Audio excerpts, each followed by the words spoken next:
მოგესალმებით, ჯგუფო მეგობრებო, ტრადიციის საბab ჩვენი განაპირები გრძელდება, კვირაში ერთხელ ჩვენ ყოველთვის ხვდებით ერთმანეთს. კიდევ ერთხელ მოგიწოდებთ გამოიწერეთ ივერია არენა და თქვენ უდაბ საქმის კურსში იქნებით შიდა სამზარეულოში, რასაც ივერიის შიდა სამზარეულო ქვია. დღეს ძალიან საინტერესო საუბარი უნდა გამოგვივიდეს, რადგან ჩვენი სტუმარი თუცა სტუმარზე ოდნავ მოგვიანებით წამების შემდეგ მანამდე სპონსორზე უნდა ვთქვათ აუცილებლად ვახო 2-20 რა თქმა უნდა, მოგესალმებით მეგობრებო, ჩვენი სპონსორები და ხარდამჭერი კომპანიები ისევ და ისევ არიან ვიტამინ ფაუერსი, პირველი ქართული საკვებდანავარების კომპანია ახალი ძალა სპორტში და ბენზინგასამართი სადგურების ქსელი კონექტი, უმაგრესი ხალხი ჩვენ გვერდზე და ჩვენი გუნდის გვერდზე. ახლა სტუმრის შესახებ ივერიას ყველა ეპოქაში 20-იანი წლებიდან შეიძლება ითქვას გასული საუკუნის 20-იანი წლებიდან უნდა ყავდა გამოკვეთილი ლიდერი. თქვათ 30-იან 40-იან წლებში ეს იყო გრიშა ჯომარტიძე, ცნობილი გრიგოლ ჯომარტიძე, უკვე 60-იან 70-იან წლებში არ ვიცი თუ ერთხელ მაინც ვინმეს უნახავს ივერიის თამაში, შეუძლებელია რომ ეს სახელი და გვარი არ დაემახსოვრებინა და არ იცოდეს. ჩვენი სტუმარია მართლაც ლეგენდარული ჩვენთვის ხაშურის და ივერიისთვის თენგიზ ოსაძე, მოგესალმებით. მოგესალმებით. ძალიან ჩვენ რამდენიმე გადაცემის წინაც გვინდოდა სამწუხაროდ ვერ მოხერხდა ეს შეხვედრა და მადლობა რომ დღეს ჩვენი სტუმარი ხარ, დარწმუნებული ვარ, ბევრ სიახლეს და კარგრამე შეიტყობს ჩვენი მაყურებელი. თენგო, კარიერით დავიწყოთ მოდი. მე აი გრიშა ჯომარტიძე ვახსენე, მე მგონი პირველი მწვრთნელი შენი კი, გრიშა იყო. კი, პირველი მწვრთნელი გრიშა ჯომარტიძე იყო. რომელი წლებია? ეს არის სადღაც 7 წლის, ესე 60-61 წლის. 60-61. და შემდეგ, იმის შემდეგ, გრიშასთან, გრიშა ჯომარტიძესთან 2 წელი ვიყავით, ჩემი ასაკის ბიჭების შემდეგ. ჯემალი კიკნაძე. სად იყო ხოლმე ვარჯიშები აქვს შესაძლებელი? მარტო ეს სტადიონი იყო და აქ იყო ხოლმე ვარჯიშები. და მე ჯემალი ფუტბოლ კიკნაძესთან. ხო, აი ჯემალი, ღმერთს მაგაანაცვლოს იმის საოცარი კაცი და საოცარი პიროვნება იყო. ბუდღა აი ჯემალი თითქოს არ უხდება. ბუდღური იყო ჩვენთვის ხაშურის. ხო, ყველასთვის. ძალიან მაგარი ადამიანი. ძალიან კარგი მაგარი პიროვნება იყო ძალიან. ჩემ ცხოვრებაში ძალიან დიდი როლი ითამაშა მაგადამ. კი, მე რო საფეხბურთო კარიერას თავი დავანებე სასპორტო სკოლაში მივედი, სპეციალისტი ყოფილიყავი და ბუდღულად მე რო იყო სასწავლო და დაღადროს ჩემი სასწავლო ასეთი ბიჭი მოვიდა აგერო და თვითონ დავნიშნა ფაქტობრივად სასწავლო და იმდენად მასწავლა და იმდენ სიყვარული და სიკეთე მახსოვს მაგარ ადამიანის ქერა გაანათლოს უფალმა მაგარი კაცი. თეო, გრავაგდოთ, ანუ 7 წლის ამ დაიწყე ფეხბურთის თამაში. სპორტულ სკოლაში, კი. სპორტ სკოლაში, შემდეგი გზები. შემდეგი უკვე ივერიაში რამდენი წლის ამ? ივერიაში უკვე ვიყავე 70 წლის, მაგრამ თამაში არ მომიწია სკოლაში სწავლობდი, მე-11 კლასში ვიყავე, მაშინ დამთავრებდი. ხაშურის ივერია მაშინ მეორე ჯგუფიდან ანუ გაცნობილი კოლხეთი ეს არ მომიწია. არ მომიწია. ვისთან ხოდა მაშინ ხო? ხობის კოლხეთი. 3-0 რომ მოჩა. 2-0. ჩვენ მასევე ლეგენდარული ვასილეძე რა თემურ კობერიძე გაიტანა. მაგარი ცნობილი თამაშია და სავსე მაყურებელი სინაცვლის სტადიონზე. მე ასე ვიცი, მე საფრთხალოდ არ ვესწრებოდი ამ თამაშს, აქედან ვისი ხაშურიდან 2000-3000 კაცი. სულ ჩვენი ხალხი და ძველი სინაცვლის. იყავით თამაში. კი, აბარა. და ძველი სინაცვლის სტადიონი ვისაც ახსოვს, ხო? კიდე მახსოვს. იქით მხარეზე იყო და დიდი ტრიბუნა იყო და იქ სულ ხაშურები ისე. რა სიხარული იქნებოდა? მაგარი ძალიან. ძალიან. ხო. კარგით, ანუ ივერიაში რომელიც წლიდან ნუ 71-ში უკვე პირველ საქართველოს პირველობის უმაღლესი ლიგა რო გადავიდა. პირველი თამაშიდან უკვე ძირითადში დავიწყე. ჩვენ მეძლის. შენი ძირითადი პოზიცია შუაში იყო, მაგრამ ბევრი თავიდან როგორ იყო რა, თავიდან ახლა იქ დიდი ფეხბურთელები თამაშობდნენ, მაშინ იმ დროის ძალიან მაგარი ფეხბურთელები შენაძოროვი, ნუყილომსაძე, იქ რა ქვია, რომანა კედელაძე, ხო, თემური კობერიძე და რა ვიცი, ასეთი დიდი პიროვნებები ფეხბურთში. თავიდან დამაყენეს თავდასხმაში მარცხენა მხარეს, როგორც ყოველთვის ხდება ხოლმე. იქ ეგეთი რაღაცა. პირველ თამაშზე გოლი გავიტანე. ფიზკულტურის ინსტიტუტში. გახსოვს ვისთან იყო თამაში? ფიზკულტურის ინსტიტუტში, რა წვიმა იყო რაღაცა მარტი. აქ ჩვენთან ხდება. არა, აი ეხლა რო ლოკომოტივის გვერდზე სტადიონი, აი იქ იყო ძველი ფიზკულტურის ინსტიტუტის სტადიონი იყო რა. ძალახი რაღაცა უდები. ძველი ნათელი და ლამაზი დრო. კი. შემდეგი კარიერა. შემდეგი უკვე 73-ში. ხო, 73-ში უკვე ჯარი ისე რომ აქ თავრობა. სკაშიც მოგიწია. სკაში. აქედან გაგვიშვეს უკვე ჯარში რა, უკვე 20 წლის ხდებოდი რომ ჯარში წავედი რა. და თბილისის სკაში მაშინ ორი წელი ზაური კალოევი იყო, ცხონებული. უბრალოდ ჩამი ხო და ამერიან ლაბაზზე ჩვენი მეგობარი კარგი ჩაწერილი და გასარა პიროვნება. ორი წელი იქ ვეთამაში. რომ დავამთავრე. ნუ იყო ეგეთი რაღაცა რომ ჩავირიცხე თბილისის დინამოში. იქ ორი წელი ყავი და მე იყო დაცული დინამო უკვე. მე მახსოვს მაგის დამეწერია კიდე სხვათა შორის. რაღაც უცებ მოხდა კონტრაქტი ბათუმის დინამოში ერთხელ ახალკაც რაღაც ასეთი ისტორიები მახსოვს ხო? და მე მაგიმაში არ ვიცი რა იყო, მაგრამ ტელეგრამა რომ მოვიდა და ჩავედი თბილისის დინამოში. ორი წელი ყავი რა და მე თომავდომე რა წასულა. აი მაშინ დინამოში ძალიან რთული იქნებოდა ძირითადად შემოხვედრა. ხო, იქ ძნელია რა, ახლა მაგაზე ლაპარაკი რომ ეს პერიოდია ხუცილავა, ასათიანი მოქმედი ფეხბურთელები არის. ყველამდე აყოლე ბუჩიყო, ჩელიძე, ძოძუაშვილი, გავაშელი, რა ვიცი, ეგეთი ნოდიები. ნოდიები ხო.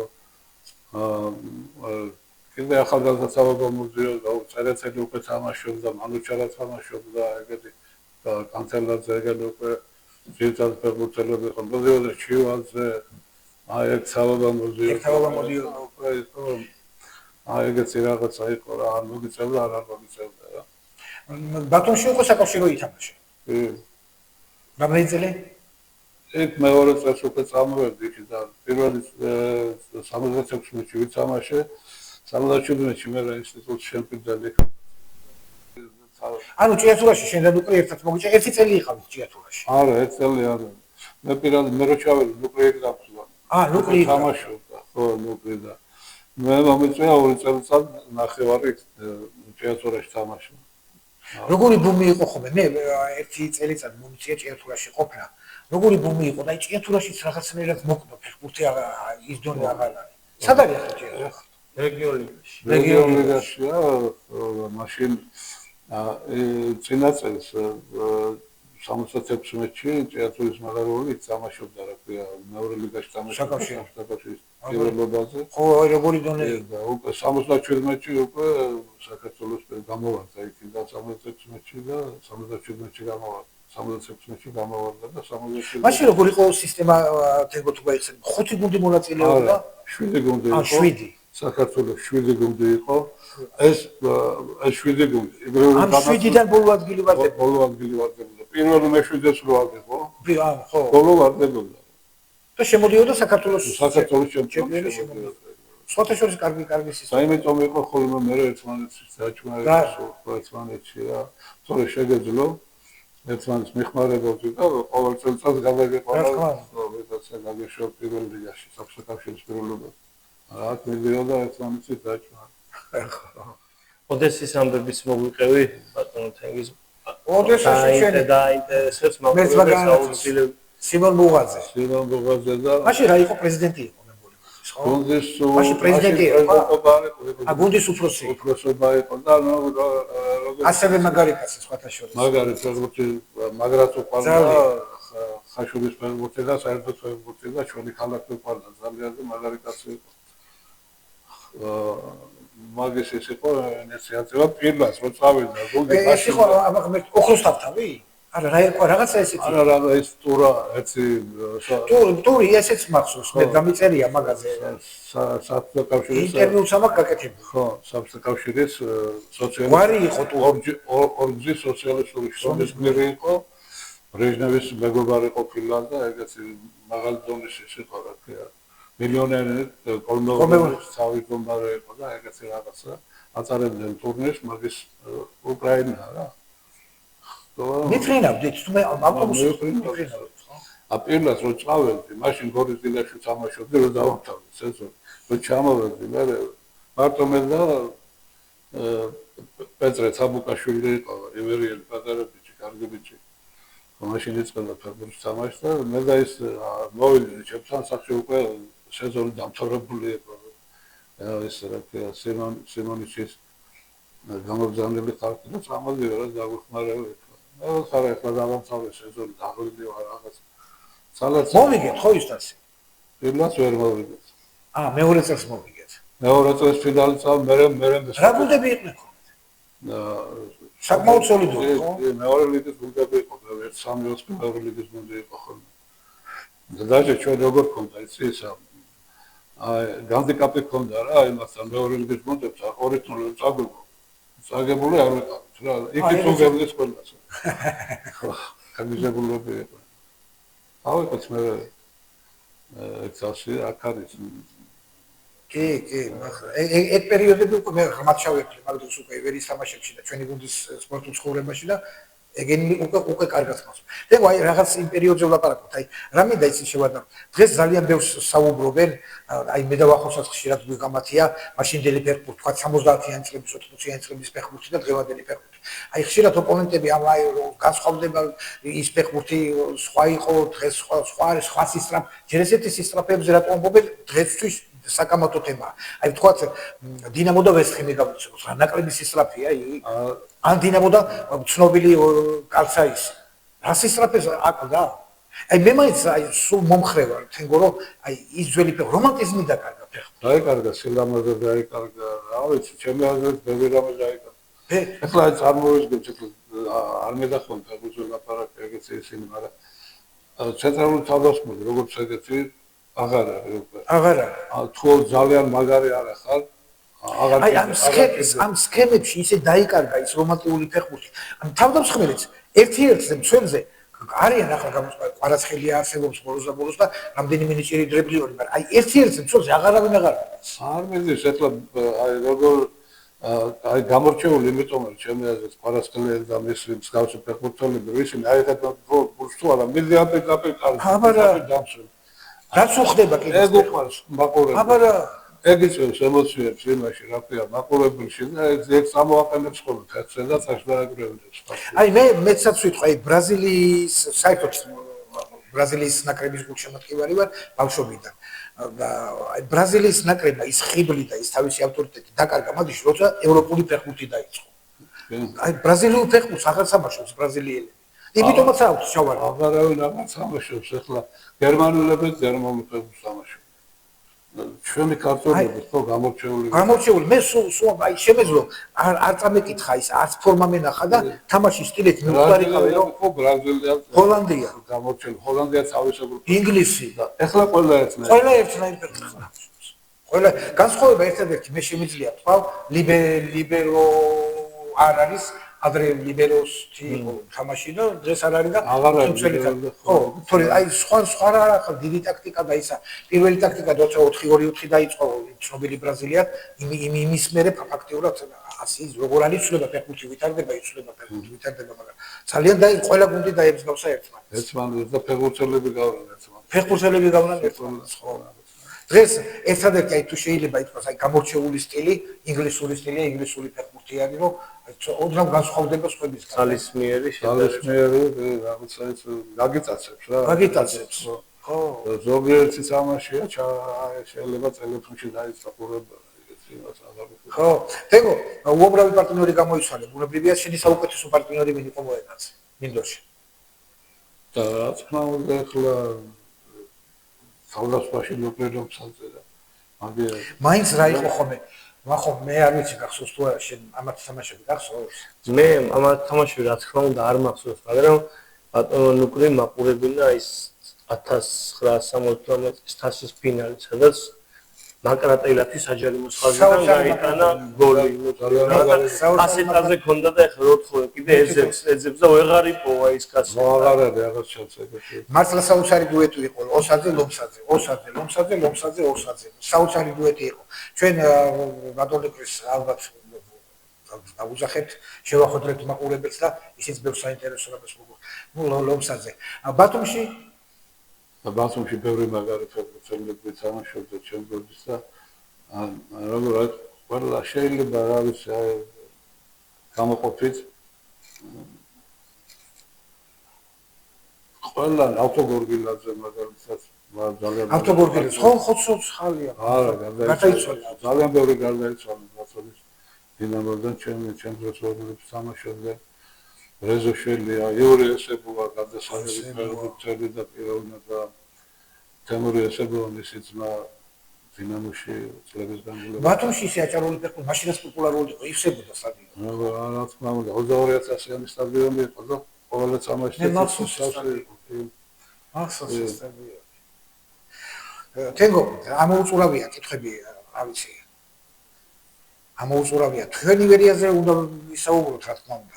აი რა მინდა თქვათ როდესაც მე მახსოვს უკვე ივერის თავში და კარგად მახსოვს 70-იანი 90-იანი წლების 80-იანი წლების ივერია რომ ათამაშო დღევანდელ საქართველოს უმაღლეს ლიგაში რა შეიძლება სულ მოფ არ გავარდით არ გავარდით არა გავარდაზე ლაპარაკიც ეძმეა არა აი იმ პერიოდში ბევრი გამორჩეული ფეხბურთელები თავისი ნიჭით რა აი როგორ გითხრა ოსტატობით და იმითი ძალიან ბევრი იყო აი სამწუხარო ახლა რასაც ვამბობ 80-იანი წლების მერე ჩვენი საკლუბო ფეხბურთზე ლაპარაკი არ განვითარდა თითქოს რაღაცნაირად ეს ევროპაზე ცალკე ვილაპარაკოთ ახლა უახლოეს დღეებში უკვე ჩვენები გამოდიან კონფერენც ლიგაზე და იმაზე თქვა ყოველ სიტყვა მაგრამ აი მე ვფიქრობ რომ მაშინდელი ივერია ეს ერთ-ერთი ღირსეული გუნდი იქნებოდა უმაღლეს ლიგაში მეორე ლიგაზე არც არ მეორე ლიგაში ლიდერები იქნებოდა ხო კი არა ახლა უყურებ მე ხო უყურე ჩვენი ლიგა ლიგა 4 ხო ვიცი ახლა ვის თამაშობს ყველა უკვე რო ნახე გუნდები ლიგა 3 უყურებ ხო ვიცი არ არის რა იმ ზონის არ არის მაშინდელი ფეხბურთელები მე მეცას ვიტყვი თენგო და აი პირფერობაში ნუ ჩამომართვე მაგას აი თქვენგან ნუკრი მაგალითად მაშინდელი დონე რაც ჰქონდათ დღევანდელ საშუალო ნუ გრანდებს დავანებოთ თავი ახლა ბარსელონას და რეალს და მანჩესტერ სიტებს და ასეთ გუნდებს და ბაიერნებს დავანებოთ საშუალო ევროპულ გუნდში ჩვეულებრივად ითამაშებდით კარგ ფეხბურთს შეიძლება კი ვიტყვი ისეთი კამდებოდა სისტრაფე არც მაშინ გაკეთებს და ტექნიკაზე ხო ლაპარაკეზე მეტი აი მაშინდელი ფეხბურთი აი როგორ სულ იყო იმით რომ გუნდები არ იყო იკარგებოდნენ ფეხბურთს რა თქმა უნდა ბევრი ფეხბურთელი დაიკარგა მაგალითად ძალიან ბევრს ვიცნობდი ისეთ ფეხბურთელს რომ ძალიან კარგ ფეხბურთელს რომელსაც შეიძლება უკვე მაღალ დონეზე თამაში მე აი მოდიოდეს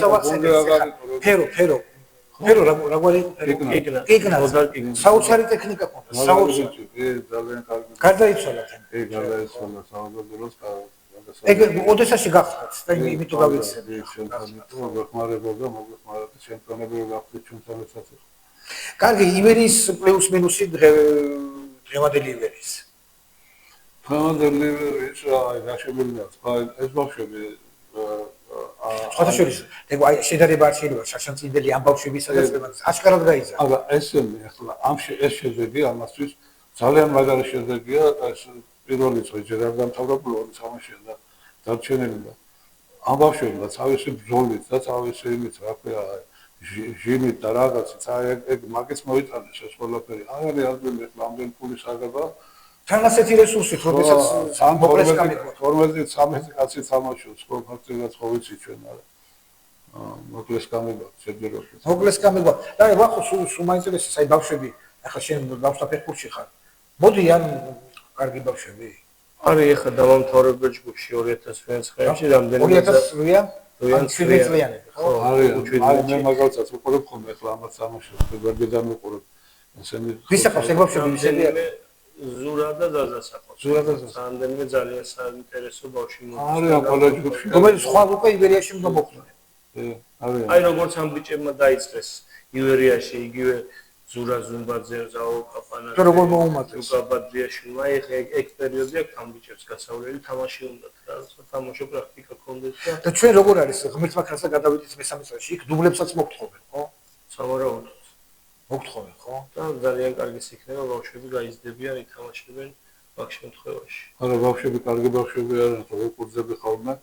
ეხლა ზოგს ესეთი რაღაცები აქვს, რომ ეს არ შეიძლება რომ გაიკარგოს. თეგო ვარჯიშებზე ხარ ხომ? აი მაშინდელი და წლებადელი ვარჯიშების ინტენსივობა განსხვავება. ეგ ნამდვილად განსხვავება. მაგაში ნამდვილად არის. რა არის იცით აი სულ ამბობ, ჩვენი ტალანტი ქართველებს არასოდეს არ გვაკლდა, მაგრამ აი როდესაც მეცნიერებამდე მიდს, აი 17-ის კვების რეჟიმი როგორ უნდა იყოს, ათლეტიზმი როგორ უნდა განვითარდეს, აი როდესაც მეცნიერება ერთვება, აი მაშინ იშაგრებიან ქართველები, თორე ბავშვები სადაც კი მიდიან საზღვარგარეთ, პატარებზე ლაპარაკობენ, თორმეტ სულ ან ჩემპიონები ჩამოდიან, აი ტალანტი არასოდეს არ გვაქვს, აი მეცნიერება ჩაერთვება თუ არა და აი მაშინ იკარგება ქართველი ბავშვები. ნუ იბერიაზე, რა ვიცი, პირველი თამაში 12-ში 12 აგვისტოს იბერიასთან გავდივართ. გუნდი უკვე აქტიურ მომზადების ფაზაში გადავიდა, მალე ამხანაგური თამაშები დაიწყება და ნახოთ რა მატება იქნება გუნდში აუცილებლად, ჯერ კიდევ დასაზუსტებელი რაღაცეები და იმედის თვალით უყურებთ რა ნუ იმედია რომ ის მატებაზეც რა სიახლეზე პირველი ჩვენი აუცილებლად ჩვენგან გაიქცა.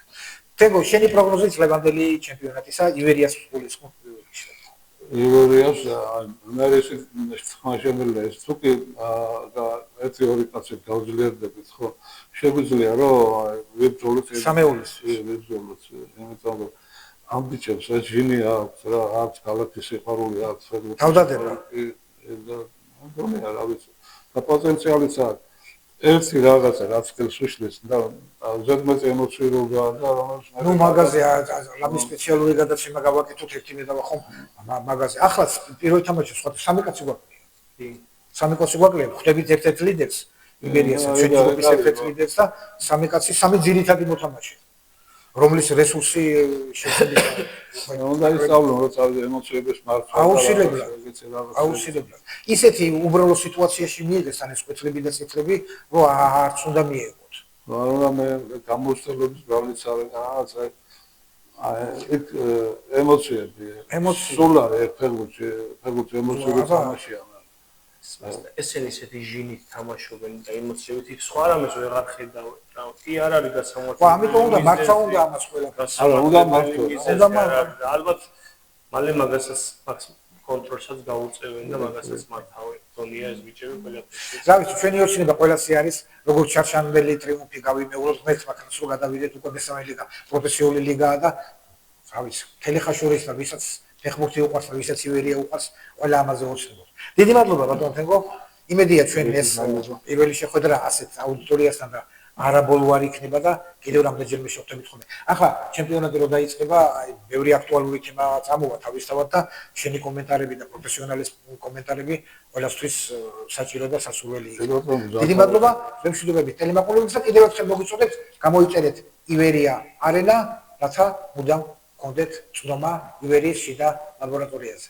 დიდი მადლობა.